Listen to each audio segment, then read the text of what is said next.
প্রিয় দর্শক, আসসালামু আলাইকুম। আপনারা যে যেখান থেকে দেখছেন প্রত্যেককে শুভেচ্ছা অভিনন্দন। দর্শক, আপনারা দেখছেন ইউটিউব চ্যানেল খবর টিভি। প্রিয় দর্শক, গত 5ই আগস্টের পর আমরা শুধু দেখেছি বিএনপি, ছাত্রদল, যুবদলের মধ্যে বিভিন্ন কমিটি কিংবা বিভিন্ন ভাগবাটোয়ারা নিয়ে তাদের মধ্যে দ্বন্দ্ব, মারামারি, হাতাহাতি ঘটনা ঘটেছে, কিন্তু বৈষম্য বিরোধী ছাত্রদের মধ্যে এমন ঘটনা আমরা শুনিনি। তবে বৈষম্য বিরোধী ছাত্রদের উপর হামলা হয়েছে, অনেকগুলো হামলা হয়েছে, অনেকে আহত হয়েছে, অনেকে নিহত হয়েছে। কিন্তু এবার একটি ভিন্ন খবর এসেছে। বৈষম্য বিরোধী ছাত্রদের দুইটি পক্ষ সংঘর্ষে লিপ্ত হয়। ওই সংঘর্ষে বেশ কয়েকজন গুরুতর আহত হয়েছে, এমনকি 2জন আইসিইউতেও রয়েছে। দর্শক, কালের কণ্ঠের পত্রিকাতে সেই রিপোর্টটি ছাপা হয়েছে, সেটি আমি আপনাদেরকে শোনাচ্ছি। খুলনায় বৈষম্য বিরোধীদের উপর হামলা, নেপথ্যের কারণ জানা গেল।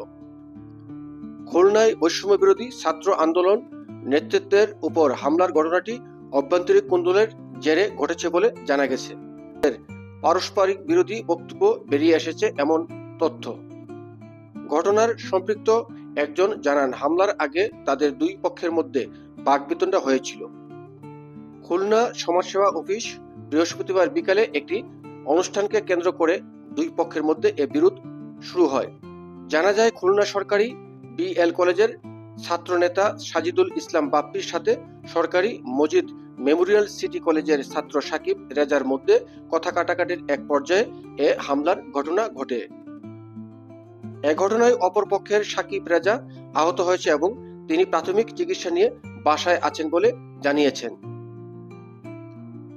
এর আগে প্রাথমিক তথ্য জানা যায়, বৃহস্পতিবার বিকেল 3টার দিকে নগরীর শিববাড়ি মোড়ের জিয়া হল এলাকার মধ্যে থেকে বিএল কলেজের বাপ্পির নেতৃত্বে একদল শিক্ষার্থী বের হওয়ার সময় তাদের উপর অতর্কিত হামলা হয়। এতে বাপ্পি গ্রুপের অন্তত 8জন আহত হয়েছেন। পরে সিটি কলেজের সাকিব রেজা বলেন, মূলত বৈষম্য বিরোধী ছাত্র আন্দোলনের অভ্যন্তরীণ বিষয় নিয়ে হাতাহাতি হয়, তারপরই হামলার ঘটনা ঘটে। হামলায় তার একটি হাত ভেঙে যায়। আর বাপ্পি গ্রুপের যারা আহত হয়েছে বলে বলা হয়েছে, তারা সেরকম কোনো আহত হননি। কেননা চিকিৎসকরা জানিয়েছেন যে 2জন নারী সদস্যকে আইসিইউতে রাখা হয়েছে, তাদের তেমন কোনো সমস্যা হয়নি। হঠাৎ করে এমন ঘটনায় তারা অতিরিক্ত ভয়ে প্যানিক অ্যাটাকে আক্রান্ত হয়েছে। খোমেক হাসপাতালের ICU in-charge doctor Dilip Kumar বলেন, আইসিইউতে এমন কোনো রোগী নেই। আবার বৈষম্য বিরোধী ছাত্র আন্দোলনের সহ সমন্বয়ক সাজিদুল ইসলাম বাপ্পি, সাদিয়া ও পিয়া নামের 2জন আইসিইউতে আছেন বলে আগে জানান।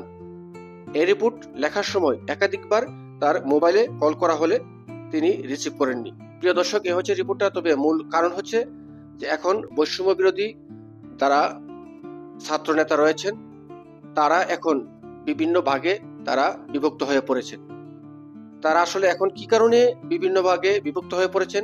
সম্ভবত তারা এখন তাদের অধিকার, কে কি পেল, কে কি পেল না, এই সমস্ত নিয়েই হয়তো তাদের মধ্যে এখন সেই বাকবিতণ্ডা শুরু হয়েছে।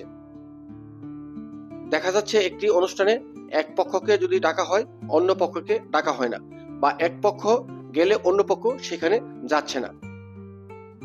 তো নিশ্চিত এখানে চাওয়া পাওয়ার বিষয় আছে, কারণ তারা আন্দোলন করেছে, তারা যুদ্ধ করেছে, তো তারা সবারই অধিকার আছে। কেউ খাবে, কেউ খাবে না, তা হবে না, তা হবে না। আসলে বিষয়টা এই জায়গায় গিয়ে এখন পৌঁছেছে, যে কারণেই প্রতিনিয়ত এখন সমন্বয়করা হামলার শিকার হচ্ছে, গুমের শিকার হচ্ছেন, হত্যার শিকার হচ্ছেন। আবার কারো কারো বাড়ির দেয়ালে লিখে দেওয়া হচ্ছে যে মৃত্যুর জন্য প্রস্তুত হও।